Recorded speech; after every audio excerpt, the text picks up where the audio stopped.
ሰላም ጤና ይስጥልን ተመልካቾቻችን እንደምንላችኋል ከናሁ ቴሌቪዥን ለዕለተ ሐሙስ መጋቢት 11 ቀን 2017 ዓ.ም የቀን ዜናዎችን ወደ እናንተ የምናደርስበት ጊዜው አሁን ነው። ከዜናዎቹ ጋር ሀብታማ ያሌው ነኝ። አብራችሁን ቆዩ። ወደ ቀዳሚ ዜናችን እንለፍ። ከምሽቱ 3 ሰዓት ተኩል በፊት የንግድ ተቋማትን መዝጋት 10 ሺህ ብር የሚያስቀጣው ደንብ በትላንትናው ዕለት ስራ ላይ መዋሉ ተገለጸ። የአዲስ አበባ ከተማ ካቢኔ በአዲስ አበባ ከተማ አስተዳደር የአስፈጻሚ አካላትን ስልጠናና ተግባር እንደገና ለመወሰን በወጣው አዋጅ ቁጥር 84/2016 አንቀጽ 94 መሰረት ይህንን ደንብ አውጥቷል። በደንቡ መሰረትም በአዲስ አበባ ንግድ ቤቶችና ትራንስፖርት አገልግሎት ሰጪዎች እስከ ምሽቱ 3 ሰዓት ተኩልና 4 ሰዓት አገልግሎት የመስጠት ግዴታ አለባቸው። በተጨማሪም በምሽት ክፍለ ጊዜ የመግቢያ በሩን ዝግ በማድረግ አገልግሎት የሚሰጥ ከሆነ የንግድ ተቋሙ ለአገልግሎት ክፍት መሆኑን የሚያሳይ በመብራት የሚሰራ ምልክት በግልጽ በሚታይ ቦታ ላይ ማስቀመጥ እንደሚኖርበት በደንቡ ላይ ሰፍሯል። ይህንንም ደንብ በመተላለፍ የንግድ ተቋማቱን ከ3 ሰዓት ተኩል በፊት የዘጋ ለአንድ ጊዜ የጥፋት መጠን የ10 ሺህ ብር ቅጣት ይጠብቀዋል ተብሏል። በተጨማሪም ከምሽቱ 4 ሰዓት በፊት የትራንስፖርት አገልግሎት ማቋረጥ ከስምሪት መውጣት አሊያም የስምሪት መስመር ማቋረጥ 5000 ብር እንደሚያስቀጣም ተመላክቷል። የከተማ አስተዳደሩ ካወጣው የትራንስፖርት አገልግሎት ታሪፍ በላይ ተሳፋሪውን ማስከፈል በተመሳሳይ የ5000 ብር ቅጣት እንዳለው ነው የተገለጸው። የመምህራን ኮሌጅ የብቃት ማረጋገጫ ምዝገባና እውቅና ስርዓት ተግባራዊ ሊደረግ መሆኑ ተገለጸ። የትምህርት ሚኒስቴር በሀገሪቱ በሚገኙ የመምህራን ትምህርት ኮሌጅ የብቃት ማረጋገጫ ምዝገባና እውቅና ስርዓት ተግባራዊ ሊያደርግ መሆኑን አስታውቋል። ሚኒስቴሩ የመምህራን ማሰልጠኛ ኮሌጅ ስራቸውን በሚገባ እንዲሰሩ ወደ ብቃት ማረጋገጫ ምዝገባና እውቅና ስርዓት እንዲገቡ በማድረግ ይገባል። በቀጣይ ኮሌጆች ምዝገባ በማድረግ የብቃት ማረጋገጫ እውቅና ተሰጥቷቸው የሚንቀሳቀሱበት ስርዓት ተግባራዊ ይደረጋል ብለዋል። ሚኒስትሩ ይህንን ያስታወቀው የመምህራን ማሰልጠኛ ኮሌጅ ያጋጠማቸውን ችግሮች በመለየት የመፍትሄ አቅጣጫ ለማስቀመጥ ያለመ የምክክር መድረክ ባካሄደበት ወቅት ነው። በምክክር መድረኩ የተገኙት የትምህርት ሚኒስትሩ ፕሮፌሰር ብርሃኑ ነጋ በነበረው የትምህርት ስርዓት ችግር መሰረታዊ የሞራል ውድቀት አጋጥሟል፣ ይህንንም ለማስተካከል በትምህርት ዘርፉ በአጠቃላይ ከቅድመ አንደኛ ደረጃ ጀምሮ እስከ ከፍተኛ ትምህርት የተለያዩ ሪፎርሞች ተቀርጸው ተግባራዊ እየተደረጉ ነው ብለዋል። የመምህራን ትምህርት ኮሌጆች ጥራትና ብቃት ያላቸው መምህራንን በማፍራት ረገድ ተልዕኳቸውን እንዲወጡ ማድረግም ያስፈልጋል ሲሉ አሳስበዋል። ታጣቂዎች ከአዲስ አበባ ወደ ደብረ ማርቆስ ሲጓዝ የነበረ አውቶቡስን አስቁመው ከ56 በላይ ሰዎች አግተው መውሰዳቸውን የዓይን እማኞች ገለጹ። ታጣቂዎቹ ከአዲስ አበባ ወደ ደብረ ማርቆስ ሲጓዝ የነበረ የህዝብ ማመላለሻ አውቶቡስ አስቁመው ከ56 በላይ ሰዎች አግተው ወዳልታወቀ ስፍራ መውሰዳቸውን የዓይን እማኞች ተናግረዋል። ክስተቱ የተፈጠረው በኦሮሚያ ክልል ሰሜን ሸዋ ዞን ደገም ወረዳ ልዩ ስሙ አሊደሮ በተባለ ስፍራ በያዝነው ሳምንት መጀመሪያ ሰኞ መጋቢት 8 ቀን 2018 ዓ.ም መሆኑንም የዓይን እማኞቹ ገልጸዋል። የተኩስ ርምታ ተከትሎ ታጣቂዎች ከኦሮሚያ ልዩ ኃይል ጋር ውጊያ መጀመራቸውን ገልጸው በወቅቱ ታጣቂዎች በዛ ያለ ኃይል ነበራቸው፣ ግማሹ ከልዩ ኃይል ጋር ሲታኮሱ፣ ቀሪው ኃይል ተሳፋሪዎችን ከአውቶቡስ እየደበደበ ሲያስወርድ ተመልክተናል ብለዋል። ቅልጥ ያለ ተኩስ ነበር ያሉት የዓይን እማኞቹ እንዲሁም ወደ አውቶቡስን ጎማ ላይ መተው ቆመ ያሉት እኚህ የዓይን እማኝ ተሳፋሪዎችን ክፉኛ እየደበደቡ ያስወርዷቸው ነበር። ቦታው ዱር ገደል በመሆኑ የት እንደሚወስዷቸው አላወቅንም፣ ብቻ እየደበደቧቸው ወደ ታች ወስዷቸው ነበር ሲሉም አረጋግጠዋል። ቀደምቶቻችን ኑሯቸውን ለማሸነፍ ተግተው የድካማቸው ውጤት ፍሬ ሲያፈራ ሰፍረው ለምስጋና ወደ ቤተ እግዚአብሔር ያቀርቡ እንደነበር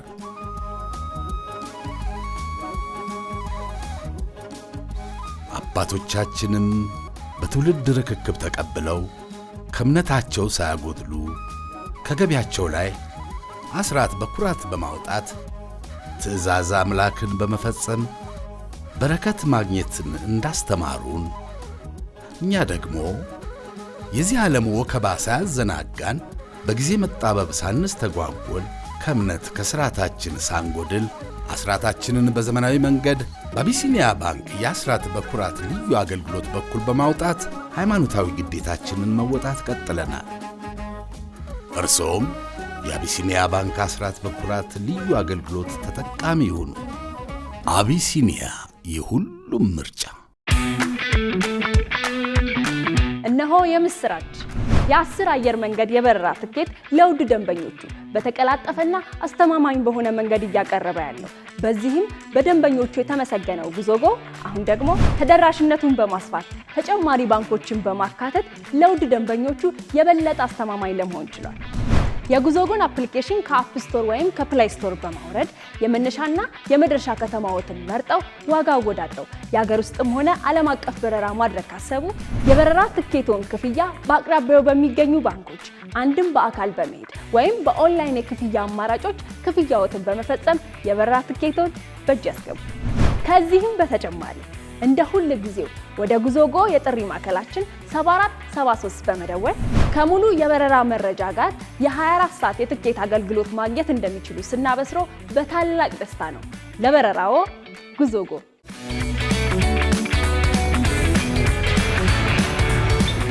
ወደ ውጭ ዜናዎች እናልፋለን። በካርቱም በአንድ ሳምንት ውስጥ ብቻ ከ50 በላይ ንጹሃን ዜጎች መገደላቸው ተገለጸ። ባለፈው ሳምንት በካርቱም አካባቢ 10 በጎ ፈቃደኞችን ጨምሮ 50 ንጹሃን ዜጎች መገደላቸውንና 82 ሌሎች ደግሞ መታሰራቸውን የአካባቢው የድንገተኛ አደጋ ምላሽ ቡድን የገለጸ ሲሆን ቡድኑ ለዚህ ተጠያቂ ደግሞ RSF እና አጋር ሚሊሻዎች ናቸው ብሏል። ገለልተኛ ቡድኖች የሆኑት የአደጋ ጊዜ ምላሽ ክፍሎች በሚሊዮን ለሚቆጠሩ ሱዳናውያን በቀጠለው ግጭት ምክንያት ችግር ውስጥ ለወደቁት የምግብና የሕክምና አገልግሎት በመስጠት ላይ ይገኛሉ።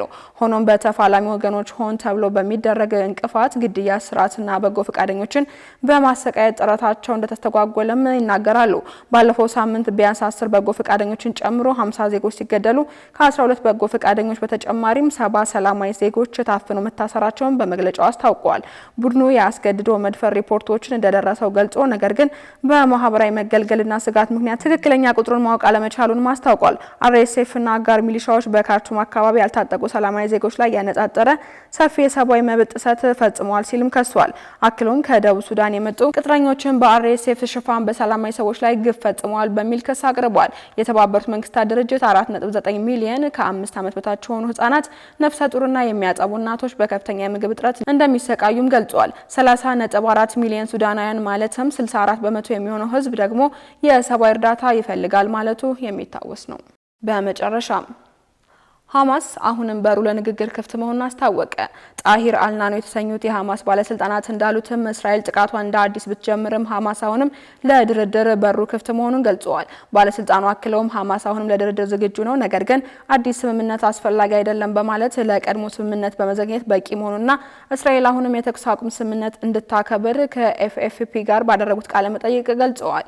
ባለስልጣኑ በሌላ ቃለ መጠይቅ ከአልጀዚራ ጋርም ቆይታ ያደረጉ ሲሆን ዓለም አቀፍ አካላት የተሳተፉበት የተፈረመው ስምምነት ያለ አዲስ ነገር ማቅረብ አስፈላጊነቱ አይታየኝም ያሉ ሲሆን የተመድ የጸጥታው ምክር ቤት የመፍትሄ ሀሳብ መኖሩን በማስታወስ እኛ አሁንም አዎንታዊ ምላሽ ነው እየሰጠን ያለ ነው ሲሉ ተደምጠዋል። ኃላፊው ከሰላም ስምምነቱ ያፈነገጠው የኔታንያሁ መንግስት ነው ያሉ ሲሆን እኛ ሳንሆን ለሰላም ፊቱን ያዞረው ኔታንያሁ ነው ብለዋል። ስለዚህም ሐማስ ወይም የፍልስጤም ወገን ላይ ሳይሆን በኔታንያሁ መንግስት ላይ ነው ጫና መደረግ ያለበት ሲሉ አክለዋል።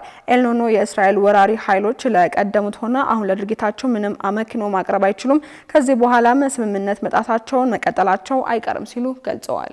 ካሽጎ በየትኛውም ዓለም ሆነው በማንኛውም ሰዓት ለወገኑ የሚደርሱበት ፈጣን የገንዘብ መላኪያ ተከፈተሎ። ማስተርና ቪዛ ካርዶን በመጠቀም ከ5 እስከ 20 ዶላር የሚልኩበት አዲስ የገንዘብ መላኪያ መንገድ።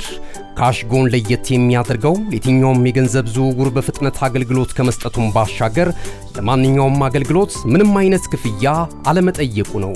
በሀገራችን ታሪክ ገንዘብን ከውጪ ወደ ሀገር ቤት በማስተላለፍ በመተግበሪያ መልክ አገልግሎት መስጠት የጀመረው የመጀመሪያው ሀገር በቀል የገንዘብ መላኪያ ዘዴ ካሽጎ ከ4500 በላይ ባሉ የባንክ ቅርንጫፎች አገልግሎት እየሰጠ ይገኛል።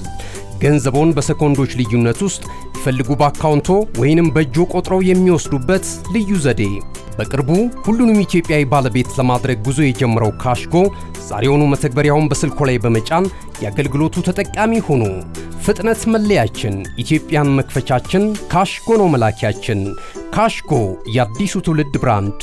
ተመልካቾቻችን ከናሁ ቴሌቪዥን ለዕለቱ ያዝነላችሁ የቀን ዜናዎች እስካሁኖቹ ነበሩ። ዜናዎቹን ወደ እናንተ እያደረስኩኝ አብራችሁ ቆየሁት። ሀብታማ እያሌው ነበርኩኝ። ሰናይ ቀን